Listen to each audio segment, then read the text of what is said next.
What's up, guys and gals? My name is Splattercat, and I'm here today playing the next episode in our Project Zomboid LP. Now, if you've been watching the series, or if you're just coming in right now, I'll give you a little bit of a brief recap, just kind of talking about what our objectives have been over the course of the last few play sessions. We had run into a little bit of a problem down by Planet Pills. Now, Planet Pills is our alternate location. I have two bases set up, Northhold and Planet Pills. Planet Pills is the one that I was planning on turning into a super bitching splat cave where we could have all of our needs met.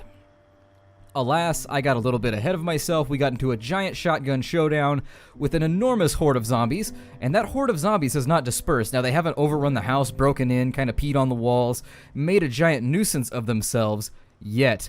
But the longer I stay down there, the more nervous I feel, because that horde just keeps getting bigger and bigger and bigger. So that's led me to kind of have to come up with ways to occupy myself while I wait for that horde to be drawn off somewhere else. That has come to fruition here in the McCoy Logging Company, where we're taking a look around for materials and actually thinking about fortifying this place. So where we had left off in the last episode, we had found this giant room full of crates, and now we're going to loot it. So let's see what kind of goodies we can find. Ah, there's the watering can I was talking about needing so that we can start our farming up top. Good. Another need has been met. We are going to run out of food before too long. Let me eat a bag of chips really quickly to make sure our hunger goes away properly.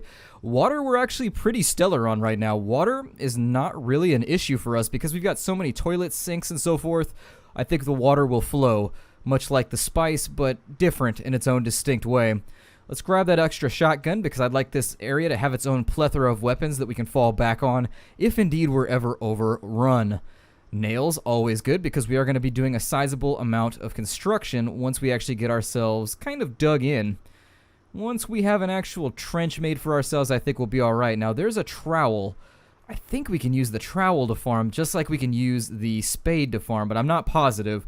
So I'm going to look that one up in between episodes, but I am going to grab it right now just in case. The other thing I'd like to run into is a gas can. Once again, if we can strap down a gas can in the near future, we are going to be just so amazingly well off because we'll be able to throw Molotovs at the hordes of zombies, and the Molotovs are really good at dispersing those little suckers, so it's a weapon that definitely increases your killing power. Have a little look here. Further nails and shotgun shells, good. I prefer to only use the shotgun shells from this location to clear it out and make it safer. I am going to take the crowbar because I want to amass a nice little pile of weapons as we go through this area too. Having enough weapons is always a preliminary concern, especially as you go into like month number 3 or 4 if you have a really long gameplay like this one is sort of panning out to be. Aside from occupying yourself, you want to make sure that when that next horde rolls into the neighborhood, you can kind of let them know that they're on the wrong side of the tracks and run them on out with all the brutal violence that you can. Let's see here. The strawberry seeds might be nice, so I am actually going to start picking up the packets so that we can get ourselves some food, too. Maybe we'll plant like a full strawberry field or something. Strawberries are one of the few fruits that I can sit and just eat like all day long without any type of just reservation. The other is peaches. Let's see here. Bananas, apples, all those, I get tired. By the time I've had like my 3rd or 4th apple for the day, I'm just like, yeah, apples can go kill themselves. Apples are just completely depressed over on the grocery counter now, knowing that I'm never going to purchase them again. But don't worry, apples, I haven't betrayed you that far. Let's drop those nails. We got to switch duffels here. We've actually filled up the first one, which is why I picked up the second, just to make sure we always had that extra little bit of space. Strawberry seeds can go in there too. I'd loathe to have to make a run back to our trash can receptacle. There's a spade. Very nice. So we'll grab that. We're also going to take this bucket. We're going to make like a seal and claim the bucket so that we can tell people that it is our bucket. Let's see here. Nails, furthermore. Very nice. And I am a little disappointed that I made the plan of bringing back a lot of the supplies that we found in this place as we've been looting. I feel bad that as we've been going through, I've kind of transferred everything out to Northhold and Planet Pills, and then finally fell upon this realization due to you guys' comments, actually. You guys guide gameplay so much for me on this channel. I don't really know if you guys have noticed or not, but I tend to take you guys pretty seriously when you have suggestions, and this place was one such suggestion. It's definitely easier to kind of set up here than transfer everything from down south on up to here. Let's see. More nails. Okay, we'll take those. A lighter and green paint. There's a lot of lighters laying around. Not a lot of gas cans, though. I don't know what the spawn rate is on gas cans, but they seem to almost be non-existent from my perspective. We'll grab some more nails here, throw those into this extra bag. We'll definitely take that other axe, because we never know when we're going to need another one of those. And then let's hoof it back to our trash can. I think we're just about overweight at this point. And I think we'll be able to just stash this stuff, come back over, finish off the second half of this room. Then we'll start playing damage control and figuring out how we're going to get rid of that big old horde of zombies over on the other side of the complex. Kiting them around and just beating them to death with crowbars is definitely on the table, as well as expending one of our 2 or 3 axes. You'll forgive me as we walk from location to location here, but unfortunately it's necessary. I don't feel like depositing anything else, so we're just going to move out as quickly as possible, drop this off. You don't want to sprint too much if you don't know much about the game. Sprinting while you're overweight, you can see over here with our Moodle, we are overweight right now, so if you run with a strained back, you're liable to end up with a strained everything, just pulling your groin out. Just all kinds of horrible things can happen when you run in this game while overweight, so don't do it. Don't contemplate it for a moment. Just walk slowly and just deal with the fact that unfortunately you're not going to be able to get where you want to go as quickly as you want to get there. Now, doing a little bit of a survey here, we've got a pretty good round of supplies. Shotgun shells, we're up to 36, which is enough to hold off a reasonably sized assault, though not enough to completely annihilate them. As we saw before with our previous adventures down at Planet Pills, we ended up expending almost 100 rounds of 9mm ammo and almost 50 or 60 shells just running off one horde, and that only diminished it down to the point where it was still... It diminished it to the point where it could still annihilate us, yet was slightly less terrifying. Our death was still mutually assured, or virtually assured. Not mutually assured, virtually assured. But we persevere. As soon as we throw the crowbar in there, we'll throw the trowel in there. This is almost full, so we may have to use the second box over here. Or it might be interesting to start thinking about maybe kind of filing stuff into lockers up in the upper area where we've started to do our business. The 2 water bottles in here. Oh, I don't have a water bottle on my person, so maybe I should take one of these. Let's go ahead and split the stack, and then we'll take one of these and put it in our inventory just to make sure that we're drinking, because I don't think I'm drinking enough water, which is always a concern. Being the outdoorsy geologist that I am, drinking sufficient water is a large part of my continued survival. Let's pile as much as we can, and I think we can get the remainder of this 29 nails in here, maybe. Well... Are we going to make it? I don't think we are. Yeah, I was just kind of counting as we go along. We got 191 nails in there. We'll use this extra crate down here for the time being, and then I'll sort things out to alternate locations off camera so that I'm not boring the hell out of you guys once we get a little bit further. There we go. So we've got a couple axes. We've got the supplies we're going to need to survive a few more days. I'm going to have to make a run down to Northhold to grab some food before we come back. This location is going to need to be stocked with food. Preferably gleaned. I might actually make a full run back down to Planet Pills. I don't know. I'm not decided just yet. Planet Pills seems like I may abandon it for a little bit. It's not looking safe to me, guys. It's not looking safe. Why are we still overweight here? 6 out of 8 is not making much sense to me. The bucket. Let's put the bucket in there. That's what I missed. So bucket, beta blockers, you go in there. I could put another duffel bag in there, but I think we'll be okay for now. Bandages don't have any weight. Throw those seeds in there. 4 out of 8. There we go. That's better. Head on back up to this warehouse, and we'll see what else we can get from the bottom half of the room. Once we have our supplies condensed, we've got to decide where our farm is going to go, and we want to put it in a location that won't be readily trampled by our zombie friends. Zombies don't have much of an appreciation for nature, unfortunately. They do, however, have a vast appreciation for the culinary arts. Well, the raw culinary arts. They do prefer their steaks blue. They serve those at a restaurant near my house, blue steaks. I saw somebody order one the other day. I was in there getting whenever I go to a steakhouse, I end up ordering, you ever find that situation where friends invite you out? They're like, hey, let's go out to a steakhouse that's really goddamn expensive because I just got paid and I don't really care what day you get paid. And so you go to the steakhouse and you're like, yeah, I can totally afford this, kind of. And then when you get there, you're like, oh my god, even their cheeseburgers are $14.99. You're like, well, I suppose I will have the dinner salad. And then everybody looks at you all crazy, and I'm like, yeah, I'm not splitting this check either. That's another pet peeve of mine. Hate it when you go out with big groups and then they want to split the check, because inevitably somebody on there orders like the surf and turf or something of that nature, and then you're just hosed. You're like, well, I'm glad I got to pay for 20% of your surf and turf because you don't understand mathematics. They get all huffy about it. Can you tell this has happened to me in the past and I still harbor resentment about it? It has happened. It has happened in the past, and it has never been repeated after that incident. The other thing I hate is where if like you have a certain number like party members, they force the gratuity on everybody. Like, you know how, and hold on, I have to stipulate here. I'm gonna stop and be like, I understand waiters don't get paid much, but the group that we tip well. Okay, you tip fine. Like you tip enough that's fair, unless you get like horrible shitty service. And so I hate it when they just fix that gratuity on there because it assumes that I'm a skeevy bastard that's not gonna pay my tip. But I guess there are people. That's probably an instance of like the little turd ruining the whole pool for everybody. Like there's just that guy that was out there with like 15 people ordering drinks all night long and then doesn't tip. So the rest of us have to get punished because he's a douche. I think we should form a collective committee to track people like that down that just ruin society for the rest of us. Now, we've picked up a good... Now that I'm off my horse, God.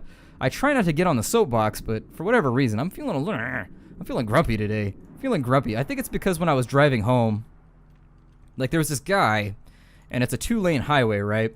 And there's a stoplight. And I'm like, alright, so the left lane turns left, and the center lane goes straight. Well, this dude decides that he wants to go left, even though he's like in the center lane, and it's a green light.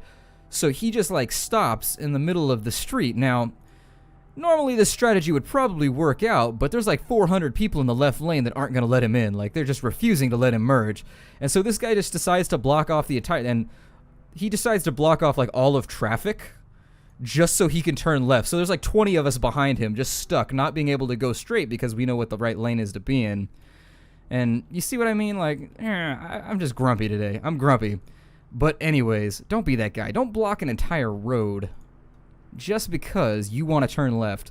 Especially when 10 feet in front of you, if the guy had just looked straight, there was a place to turn around, like right there. It would have taken him less time to cross the street, turn his car around, go back the other way and turn right. Like literally. And so it was just one of those situations where I think he was breathing too heavily. Or, I don't know, he was breathing too heavily, or maybe he had an erection or something, but there wasn't enough blood flow getting to his brain. He was sitting there like his mouth was open. I distinctly remember that. He was just standing there just slack-jawed. God, even Noodles is bored now. I'm sorry, guys. That's probably the cue that I should shut the hell up. Noodles appears to be even bored with my diatribe here. And I try not to bitch and moan on the channel. Actually, I don't think it's bitching. I'm trying to be humorous, but I think it's more coming across as just me being irritated. Let's put the shotgun in there. There's a lot of shotguns in this warehouse. I don't know what the lumber company has need of shotguns for. Maybe they have like a random encroachment of bears on a regularly... Well, maybe bears are showing up all the time, and they've just got to shoot them like crazy. I don't know how many bears there are in Moldraw. That's how I've decided to pronounce them. I was going to call it Moldrag, because the city is definitely a drag with all these zombies around, but I think I'm just going to go with Moldraw. I don't think putting that in my bag is actually going to help me that much. Oh, it did. Cool. Well, then, let's get on out of here. We're going to head back to our previous location, dump some stuff off. I don't remember if I looted this little portable either. They used to put classes. When I was in high school, like, if you went to the poor school, like... Because there was definitely, like, in my hometown, there was, like, 2 rich schools and a poor school, right? And if you went to the poor school, unfortunately, like, half your classes were, like, in those portable building things right there. In fact, the high school that the majority of people that I know went to didn't even have air conditioning until, like, a year ago. So in the summer when it was, like, 96 degrees outside, guess how hot it was inside. Yes, nothing makes a physics lecture drag on that much more, but, like, 95-degree heat. Fun. And they tried to put swamp coolers in, but I just don't think those things work very well. If you guys don't know what a swamp cooler is, it's like this big... It's from the south, but anyways. It's like this big kind of machine that you set in your window, and you screw it into the window, and it sucks in air from outside and then cools it. I don't really know how it does it. I assume it has like Freon or something inside of it, and then kind of sprays it into your house, which I'm sure is incredibly healthy, or at least makes your house humid as hell, would be my assumption, but... For whatever reason, swamp coolers just don't seem to get the job done for me. I had one back a long time ago. I used to work at a machine shop type deal where we would repair like laptops and things like that, and we had like an outdoor bay area. And if you had to work out in the repair bay, we had a swamp cooler out there, but it just didn't seem to work very well. And that could be largely due to the fact that we kept the bay door open so that people could just like drop stuff off and wheel in like giant crates of broken electronics, but nonetheless, it never seemed to get the job done quite right. Got a second hammer there. I didn't even realize we picked up a second hammer, but that's pretty cool. We're also pretty hungry, and we continue to be bored, unfortunately. Which is a little strange. Maybe I should run out here. Let's see if we can aggro a zombie or two, make that boredom go away. Maybe bludgeon somebody to death. Let me close off this window here. Go away, sir. Did I accidentally click you? I did. That's why it's not closing. Let me put the battle axe back in here because I noticed that I forgot to put it back. We're also going to eat some beef jerky because nothing says manly throwdown. And Noodles is a manly lady. Don't get me wrong. Noodles may look attractive, but she is a just warrior killer at heart. She's got both the looks and the throwdown capacity to get the job done. Don't underestimate her. Let's see if we can pull a couple zombies. There we go. We pulled a zombie. Let's go ahead and leave now that the boredom went away. And now that it's nice and dark and you guys can't tell what the hell I'm doing anymore, there's a fence right there. I'm going to narrate better. We walked past the fence. On the right, the warehouse stood, apathetic to my concerns. Unfortunately, my life is the warehouse. There, I was trying to be artsy-fartsy about it. They used to have poetry readings, and we used to go to these poetry readings on, like, I think they were on Friday nights at this pizza place. Why a pizza place had a poetry reading? I don't know. But the one next to my house when I was growing up did, and we used to go down there and just get hammered. And just like sit at these poetry readings, and every once in a while you would get somebody that had like amazing talent, but for the most part it was just these weird pseudo-intellectual, like, I don't know. It's difficult to surprise. If you've ever been in an art class and had to sit through like a really bad poem, though, you'll know what I'm talking about. I don't have to explain it. But this is like I'm talking about lots of negative things in this episode. I don't know what's wrong with me today. I gotta pep up. I gotta get some pep in my step so that I no longer kind of just complain about things. Let's see here. We've got a bench. Let's wait a little bit longer till we're a tad more tired because I hate it. I absolutely loathe it when we wake up at like 5 in the morning and you're bored again. Fantastic. Noodles, I'm losing my patience with you, Noodles. Let's get some sleep, and once we're down to our last beef jerky, I'll probably in between episodes run back to Planet Pills, see what food we can grab. I may televise it. I may put it on the itinerary for things that you guys might want to see, because who knows what's going to happen while we're running back to Planet Pills. Anything and everything could go wrong, I guess. This doesn't seem to be a very effective use of space. You'd think they put lockers on the other side too, or at least some kind of functionable space over here, but maybe that's just me being absolutely OCD concerned with efficiency. That or they have the exact amount of lockers they already need, and so they don't really care. What was upstairs in this place? I don't recall what was upstairs. Let's have a look around. Am I in the warehouse that I think I'm in? I'm not. Let's go check that other warehouse on the left. And I actually want to refresh my memory as to what was up in the top loft. I don't remember if it was just like, I think it was, if I'm remembering absolutely correctly, I think it was just like a little supervisor's loft where your super would stand to make sure that you're working while he's not. Anybody that's worked in a factory type setting will absolutely understand what that means. Nobody likes that boss. He's just sitting there with like a issue of Time. Although I think Time magazine, was it Time or no? It was Newsweek, I think, that went out of business. Anyways, sitting up there with a magazine on that little top loft, just like staring at you while you're working. Like, hey, you want to come down here and maybe do some work with the rest of us? Would that be fun? Who's a good super? Nothing. All right. Well, let's head back on up to that other place, and we'll spend the rest of this episode maybe looting that back little corner, seeing if there's anything in that storage room or that storage crate, that portable that I had looked at previously. And once we get that done, I think we'll be in a good spot to break off the episode. The McCoy logging camp at that point will be largely condensed to the point where we can just call it Campbell's logging camp, but it'll largely be, everything will be collected. It'll all be in the location it needs to be once we start building. I wish we could take a sledgehammer and bust out the concrete. That would be an amazing thing if we could bust out the concrete and get down to the dirt. And it looks like I didn't loot this unless I wasn't really concerned. Yeah, actually I didn't loot it. Well, damn, it looks like we're full up, so I might actually have to go back and drop off some of this other stuff. What is using up so much weight? That's already there. And that's already there. I think those are already equipped. Wow, I feel like I'm carrying around more weight than normal. But I can't quite put my finger on why I feel that way. Cabbage will take it, although it's going to turn our entire house into like a farty smell. I had a roommate that was like a killer vegan, like a hardcore vegan that I lived with for a little bit. And when you live with like a super hardcore vegan, you just accept that all vegetables just smell awful when cooked. Like the first few weeks when you first start living in that situation, you're like, it's not so bad, I can live with this. But after like 2 months of coming home to like a farty house smell, where your house just smells like Brussels sprouts and broccoli and just cauliflower all the time, you start to think, alright, we need to figure out a way to come up with like a smellless cauliflower. Like, we need to practice our gene therapy and figure out how we can get cauliflower and Brussels sprouts and all these nasty plants to stop stinking so much. Because as it stands right now, if you are a giant fan of that stuff, it's a tough sell to have a roommate that's a hardcore vegan. Let's see here. Alright, so we didn't draw any attention there. I'm really hoping we don't find ourselves locked down. Did I bust that window out earlier, or is that window busted out already? Oh, it's not even a window, it's just like a poster of some kind. Okay. I accept that. Let's take a look around for these final little bits and bobs. A few more nails. Every nail we can get our hands on is going to be a pivotal piece of the equation for getting everything to work the way we want it to. I'm actually semi-tempted. Split that stack really quickly. I'm going to unequip and maybe drop the busted axe. And then we'll equip the one that's actually useful to us. There we go. So we'll equip that as the primary. That'll get us back down to 8 out of 8. Put those 35 nails in there, and hopefully that'll get us down to 5. Very good. Very, very good. We've got a axe that's apparently decided to be dumped in there, even though I don't recall putting it in the box. I may have had the wrong location selected. Not a big deal. Something that I can live with. Another axe. Wow. They are supplying us with the fire axes here. They are definitely coming through for us with regards to the choppy variety of tools that are being made readily available. Let's head back to our house. We're absolutely full up.